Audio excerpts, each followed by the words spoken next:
ગઈકાલે પાદરાના મેઢાત ગામના વિશ્વામિત્રી નદીમાં 12 વર્ષીય કિશોરીને મગર નદીમાં ખેંચી ગયો હતો, જેનો મૃતદેહ આજે સામે કિનારેથી મળી આવ્યો.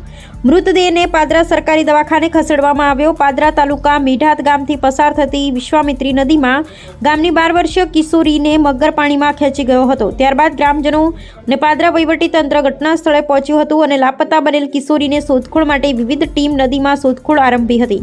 ઘટના સ્થળે પાદરા પોલીસ, વન વિભાગ તેમજ ફાયરની ટીમો તેમજ તાલુકા પંચાયત તલાટી તેમજ સરપંચ સહિતની ટીમો ગઈકાલથી જ પાણીમાં લાપતા બનેલી કિશોરીની શોધખોળ આરંભવી હતી. ત્યાં સુધી કોઈ જ પતો લાગ્યો ન હતો. ત્યારે સોમવારે સવારે પુનઃ ફરીવાર લાપતા બનેલી કિશોરીની શોધખોળ શરૂ કરી હતી. ત્યારે સામે કિનારેથી મૃતદેહ મળી આવતા આજે મૃતદેહને પાદરા સરકારી દવાખાને પોસ્ટમોર્ટમ અર્થે ખસેડવાની કાર્યવાહી હાથ ધરી હતી, જ્યાં પાદરા પોલીસ સહિત તાલુકા વિકાસ અધિકારી તથા વન વિભાગના અધિકારી તથા આગેવાનો ઉપસ્થિત રહ્યા હતા.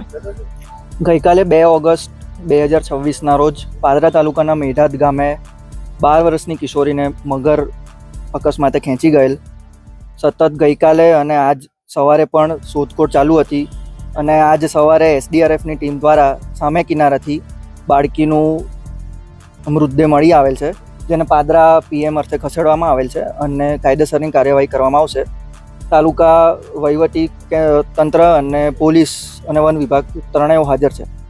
કેટલી ટીમો આ શોધખોળમાં જોડાઈ હતી અને કેટલા સમય દરમિયાન મૃતદેહ મળ્યો?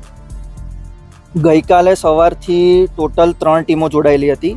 વડોદરા ફાયર, પાદરા ફાયર અને કરજણ ફાયર અને તેમજ સ્ટેટ ડિઝાસ્ટર રિસ્પોન્સ ફોર્સ, અને આજ સવારે પણ SDRFની ટીમ દ્વારા મૃતદેહ શોધી કાઢવામાં આવ્યો છે. મેઢાત ગામમાં એક ખેડૂતની પુત્રી જે ખેતીના કામ માટે વિશ્વામિત્રી નદી પાસે ગઈ હતી, એ દરમિયાન મગરે એને ખેંચી ગઈ હતો. આજે તંત્રની મહેનત, સહકારી બધા અધિકારીઓની મહેનતથી આજે 24 કલાક બાદ આ છોકરીનો મૃતદેહ આજે મળી આવ્યો છે. એ મૃતદેહ અમે પાદરા સરકારી દવાખાનામાં PM કરવા લાવ્યા છે.